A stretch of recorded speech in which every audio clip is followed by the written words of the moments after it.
Sabay-sabay naman itong napalingon sa likod dahil narinig nila na merong sumitsit sa kanila galing doon. Ang gumawa pala noon ay si Feng Hao at sinabi nito sa mga iyon na ang mga taong bully ang kanyang pinakaayaw sa lahat. Meron pa sana itong sasabihin pero masyado talagang mayabang ang boss kaya inutos agad nito sa kanyang mga empleyado na turuan nila ng leksyon ang lalaking yun. Bigla namang nahulog ang kanyang sigarilyo sa kanyang bunganga dahil nagulat ito sa kanyang nakita. Sa isang iglap kasi ay nagulpi ni Feng Hao ang lahat ng kanyang kasama at napunta agad ito sa kanyang harapan. Nakakaloko nitong sinabi sa boss na nakita niya ang lahat ng ginawa nito kanina kaya kailangan daw nilang mag-usap ng masinsinan. Hindi na pinakita ang naging usapan ng dalawa pero makalipas lamang ang ilang sandali ay nasa isang restaurant na naman ang boss ng construction. Nag-order ito ng napakadaming masasarap na pagkain at sinabi sa kanyang kasama kumain lang siya at huwag siyang mahihiya. Nung tinanong ni Mr. Feng ang kanyang boss kung bakit niya yun ginagawa ay sinabi nito sa kanya na bago niya ito sagutin ay hindi na daw siya nito kailangang tawaging boss dahil matalik naman itong kaibigan ang namatay niyang tatay kaya little sa na lang daw ang itawag nito sa kanya. Tinawag na din siya nitong Uncle Feng at sinabi na kainin lang niya ang lahat ng kanyang gusto at pwede din daw niya itong iuwi mamaya para sa kanyang pamilya. Nung sinabi sa kanya ng matanda na meron pa siyang trabaho sa construction bago tuluyang umuwi ay nilagyan nito ng beer ang baso ni Feng at sinabi na ipapagawa na lang daw niya ito sa kanyang mga alalay. Wala na daw siyang ibang gagawin simula ngayon kundi ang sumunod sa kanya at dahil siya na ang kanang kamay ng boss ay tataasan na din daw nito ang kanyang sweldo. Hindi naman na nagreklamo doon ang matanda pero napansin nito ang itsura ni San kaya tinanong nito kung ano ang nangyari sa kanyang mukha.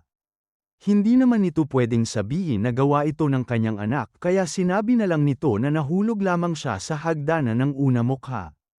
Bago pa makapagtanong ulit si Mr. Feng ay inabot na nito sa kanya ang dala niyang pera at sinabi na para yun sa mga araw na nag-overtime siya na hindi nabayaran at dinagdagan na rin daw niya yun para sa kanyang anak na babae. Nag-iba naman bigla ang mukha ng matanda nung binanggit ni San ang anak niyang babae dahil naalala nito ang panlalait na ginawa nila dito kanina. Sinabi naman agad sa kanya ng boss na hindi yun ang kanyang pakay dahil gusto lang talaga niya itong puriin dahil natanggap siya sa pangarap niyang school. Simula daw sa araw na yun, kailangan na nilang ituring ang isa't isa na parang pamilya at hindi na daw niya kailangang mag-alala dahil kung sino ang makakalaban ni Mr. Feng ay dadaan muna sa kanya. Mabilis naman ang lumipas ang ilang oras at makikita natin na nakadami na rin sila ng ininom na beer. Medyo lasing na si Mr. San kaya kung ano-ano na ang mga sinasabi nito. Bigla itong nadulas at sinabi kay Feng na hindi pa rin siya makapaniwala na napakagaling ng kanyang anak na lalaki sa martial arts. Nawala naman bigla ang amats ng matanda nung narinig niya yon dahil sobrang tagal na panahon na daw nung umalis sa kanila si Feng Hao. Kaya, hinampas nito ng malakas ang kanilang lamesa at tinanong kung ano ulit ang kanyang sinabi.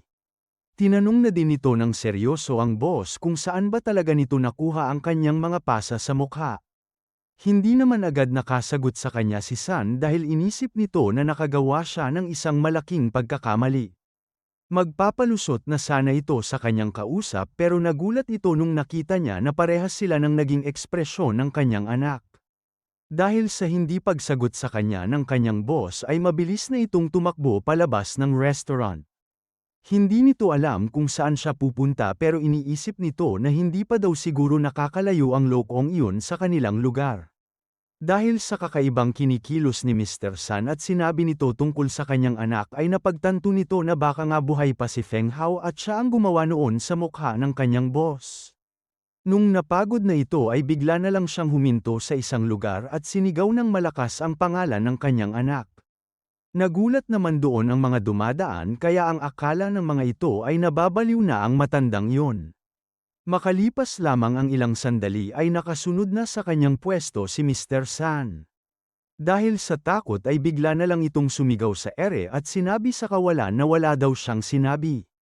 Dahil doon ay napatingin na naman sa kanya ng masama si Mr. Feng. Pero, bago pa ito makapagsalita ay umiyak na ang kanyang boss at nagmakaawa na wag na daw siyang magtanong ng kahit na ano. Dahil doon ay nakumpirma na nito ang kanyang hinala na ang kanyang anak nga talaga ang may gawa noon kaya masaya na lang nitong sinabi na okay na siya. Lumipat naman na ang ating storya kay Feng Hao at makikita natin na nasa harap na ito ng isang paaralan at makikita natin na nagmamatsyag lamang ito doon. Makikita natin na ang pinuntahan pala doon ni Feng ay ang kanyang kapatid na lalaki at babae. Muntik naman agad damaloy ay luha nito dahil inisip niya na lumaki na talaga ang dalawang yun.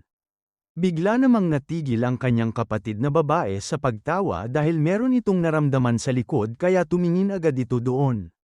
Dahil nakita ng bata na merong tinitignan ang kanyang ate ay tinanong nito kung ano ang kanyang tinitignan. Dahil wala naman itong nakita ay sinabi niya sa kanyang kapatid na akala lang niya ay meron siyang nakitang tao na kilala niya pero mukhang wala naman pala ito doon. Hindi na ito sumunod sa dalawa at tumayo lamang muna doon para mag-isip-isip at sinabi sa kanyang sarili na wala pa rin talagang pinagbago ang kanyang hometown. Pagkatapos noon ay bumalik na agad ang ating storya sa headquarters ng Eternal Club. Makikita natin na seryosong naglalakad ang ibang mga miyembro ng Falcon Team papunta sa underground laboratory ng kanilang lugar. Makikita din sa kanilang likod na meron silang dala na isang napakalaking lalagyanan. Nanghingi naman ng tawad sa kanila ang bantay doon dahil kahit magkakakilala sila ay ayon sa protocol ay kailangan pa rin daw nilang ipakita ang kanilang mga ID. Hindi naman agad nagsalita ang mga ito dahil bigla na lang kinalampag ng isang lalaki doon ang kanilang dala. Doon pala nakalagay ang isang yeti kaya nagulat na lang ang bantay nung bigla itong sumigaw ng sobrang lakas. Pagkatapos noon ay sinabi ng isang lalaki na nasa loob daw ng kulungang iyon ang kanilang mga dokumento. Pwede naman daw nila itong buksan pero hindi daw niya maipapangako na magiging ligtas ang lahat ng tao na nandoon pag nakawala ang kanilang dala. Dahil doon ay wala nang nagawa ang bantay kundi ang padaanin ang mga ito. Nung nakapasok na ang lahat sa loob ay sinabi ng bantay na nakakairita daw talaga ang mga ugali ng mga iyon. Sinabi naman sa kanya ng lalaki na nasa lamesa na alam naman niya na ganun talaga ang ugali ng mga iyon dahil sila ang Falcon Team at alam nila na mas mataas ang katungkulan nila kesa sa kanilang dalawa. Kung ayaw daw niya ng natatreto ng ganun at kung sa tingin niya ay kaya naman niyang sumali, pwede naman daw siyang mag-apply sa kanilang team. Alam naman yun ng lalaki kaya sinabi nito na matagal na daw niya itong sinusubukan. Sa loob ng laboratory, natali na nila sa loob ng isang ligtas na lalagyanan ang yeti at makikita natin na hindi ito natutuwa doon. Habang nakatingin dito si Mr. Tang ay hindi pa rin ito makapaniwala na makakakita siya ng isang nilalang na galing sa mga legends at hindi lang daw yun dahil buhay pa daw ang kanilang nakuha. Tumingin ito sa direksyon ng ating bida at tinanong nito kung panaginip lang ba niya ang nangyayaring iyon.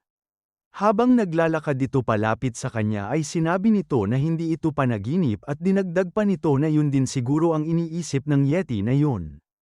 Malas lang talaga siya dahil walang slaves at masters doon dahil ang meron lamang ay ang mga taong gagawa ng experiment at ang mga pag-e-eksperimentuhan. Habang namamangha pa rin ay sinabi ni Mr. Tang sa ating bida na kakaiba daw pala ang ugali ng mga yeti. Pinaliwanag naman sa kanya ng time merchant na siya kasi ang master sa underground world na merong napakaraming alalay. Hindi daw siguro nito naisip na dadating ang araw na siya naman ang walang magawa laban sa mga tao na mas mahina kesa sa kanya. Hindi naman nakasagot agad doon ang matanda dahil makikita natin na parang meron itong iniisip. Kaya, tinanong siya ng kanyang boss kung natakot ba siya sa yeti o kinakabahan siya sa kanilang mga gagawin. Mabilis naman itong sumagot kay Lee at sinabi na hindi iyon ang rason dahil kaya siya hindi makapagsalita ay excited na siya para subukan ang kanyang mga iniisip sa monster. Ayon daw kasi sa kanyang mga nakikita ay malaki ang pagkakaparehas nito sa mga tao pero mas malakas ang katawan nito ng sobra kung ikukumpara sa kanila. Kung tatansyahin daw niya ito ay mahigit 10 times daw siguro ang lakas nito sa normal na tao at mas malakas din siguro ito sa isang leon. At ayon sa tinignan nilang cells at dugo ng yeti ay pwede nilang sabihin na sobrang haba ng kanilang mga lifespan. Iniisip ni Tang kung ano daw kaya ang mangyayari pag nilagay nila sa yeting yun ang alpha virus na kanilang ginawa ng meron pang mga side effects. Maaari daw itong magtagumpay pero hindi naman sila makakasigurado doon kaya kailangan nilang gawin ito ng paulit-ulit. Ngumiti naman sa kanya ang ating bida at sinabi na wag na niyang isipin ang mga Yeti dahil kung nag-aalala siya na maubusan sila ay sinabi nito na marami pa silang pwedeng makuhanan noon. Nag-umpisa na daw kasi ang rebelyon sa underground world at panatag naman ang kanyang loob na walang magiging problema doon. Makalipas lamang ang ilang oras ay makikita natin na nakabalik na sa kanyang opisina ang ating bida at naririnig nito ang mga malalakas na tunog ng baril at bomba. Kausap kasi nito si Tesla gamit ang kanyang laptop pero hindi daw masyadong maganda ang kanilang signal. Inayos niya ito sandali at tinanong kung nakikita na ba nila ito pero wala pa rin dong signal kaya sinabi na lang sa kanya ni Lee na maayos naman ang tunog na kanyang boses. Dahil doon ay nag-usap na lang sila at nire-report na sa kanya ni Tesla na totoo nga na bulletproof ang balat ng mga Yeti. Pero, nag-awan naman niya ito ng paraan dahil inayos niya ang sleeping dart para pag tumama daw ito sa katawan ng Yeti ay doon ito sasabog at maglalabas ng sleeping gas. Pinuri naman agad ito ng ating bida at sinabi pa nito na napapansin niya na parang masyado daw itong natutuwa sa underground world. Sinabi naman agad ni Tesla na masaya nga siya doon at dinagdag pa nito na simula nung nalaman ng mga taong blue na totoo talaga ang pagtulong nila ay umayos na lalo ang buhay nila doon. Bago tapusin ang kanilang usapan ay pinaalala sa kanya ng Time Merchant na ang kanilang goal ay makontrol ang underground world sa loob lamang ng kalahating taon at mahuli ang lahat ng mga Yeti. Alam naman ito ni Tesla kaya sinabi nito na hindi niya kailangang mag-alala dahil maganda ang usad ng kanilang misyon. Pagkatapos isara ang laptop ay naisip agad ng ating bida na kailangan niyang maghanda ng mga tao na mamumuno sa underground world bago pa nila ito masakop. Ayon daw kasi sa kanilang estimate ay halos kasing laki ng buong Europe ang underground world at pwede na itong ituring na pinakamalaking treasure sa buong mundo. Kailangan daw nilang magawa ito ng maayos dahil hindi na sila magkakaroon pa ng ganoong pagkakataon kahit kailan. Kaya, kahit pinanggako nito sa mga tao sa baba ang isang equal life ay hindi pa rin pwede na walang mamumunong tao sa kanila doon. Nagulat naman bigla si Yuki nung sinabi sa kanya ni Lee na meron siyang tanong. Nakangiti itong tumingin sa babae at tinanong kung saan kaya siya makakakuha ng mga kakaibang tao na grabe ang talento. Inisip naman agad ng babae ang iba't ibang lugar pero bigla na lang itong natigil dahil meron itong naalala. Sinabi niya na makikita ang lahat ng ito sa nakaraan kaya tinanong agad nito ang kanyang boss kung pupunta ba ulit sila doon. Sinabi sa kanya ng ating bida na tama iyon pero hindi daw siya nito isasama sa pagkakataong ito. Hindi naman na nagreklamo doon si Yuki kaya inabot na sa kanya ng Time Merchant ang papel na kanyang ginawa at sinabi na tignan niya muna ito. Hindi naman ito makapaniwala dahil nakita niya dito ang mga report ng iba't ibang kilalang tao sa history. Nakita din nito sa huling pahina ang pangalan ni Zhuge Gongming na kilala din sa palayaw na The Hermit Dragon.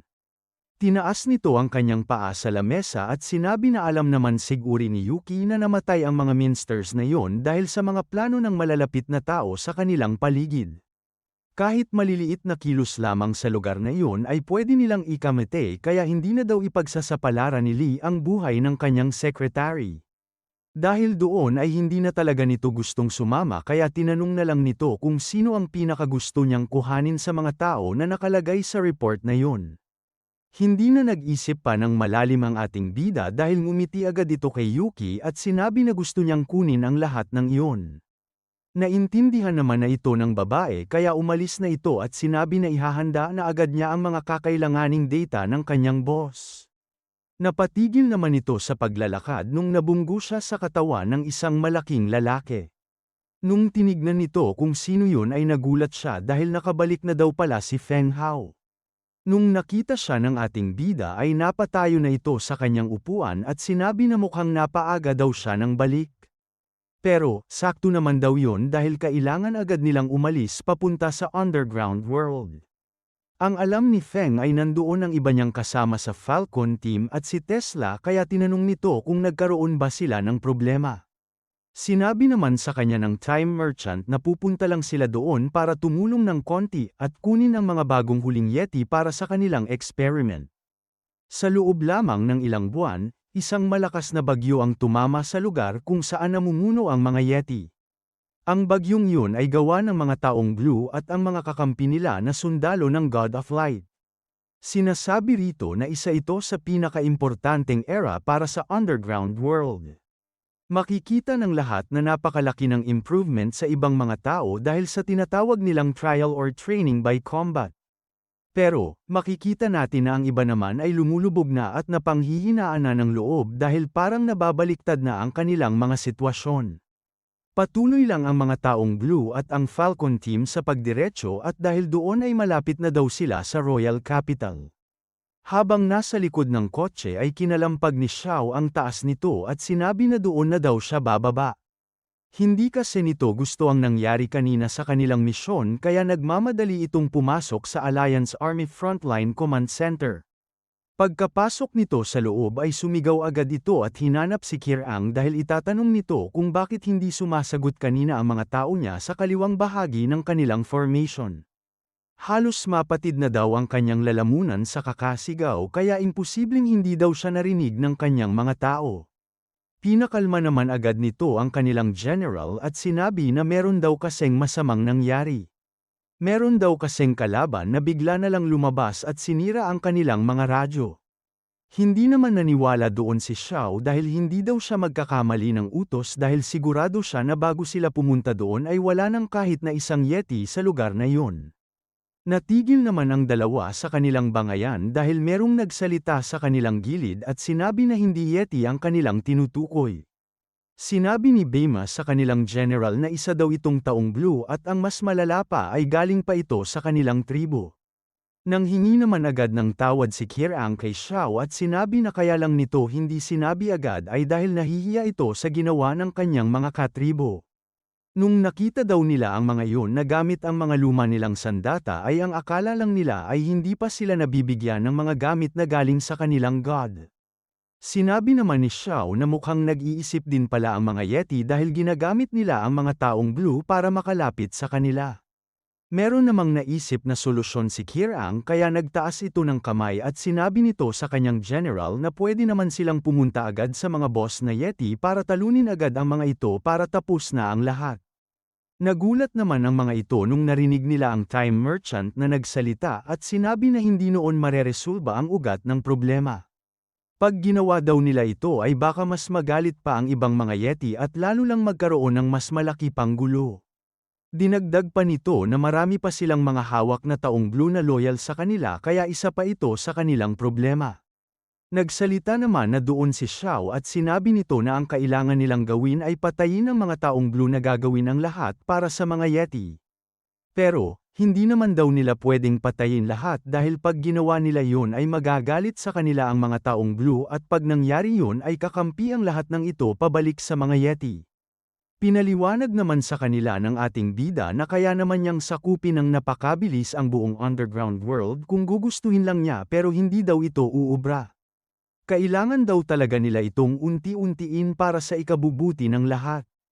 Nagsalita naman na doon si Bema at tinanong sa kanilang god kung paano naman kung hindi sumunod sa kanya ang mga mahuhuli nilang taong blue sa kalaban. Hindi naman nangamba doon ang time merchant dahil wala naman na daw silang magagawa pag pinapirma na nila ang mga ito sa kanyang kontrata. Nagtaas naman ng kamay si Kirang at sinabi sa kanyang god na meron siyang katanungan. Hindi naman daw nito ikinakaila na napakalaking tulong ang ginagawa sa kanila ng ating bida. Pero, kahit tuluyan ng mawala ang mga Yeti ay magiging totoong malaya daw ba talaga sila? Hindi naman natuwa doon si Xiao kaya galit nitong tinanong si Kirang kung ano ang kanyang ibig sabihin. Pinakalma naman agad ng ating bida ang lalaki at sinabi na hindi naman daw ito nagdududa sa kanya. Gusto lang daw nitong malaman kung magiging malaya daw ba talaga sila o mapapalitan lang sila ng mga bagong masters.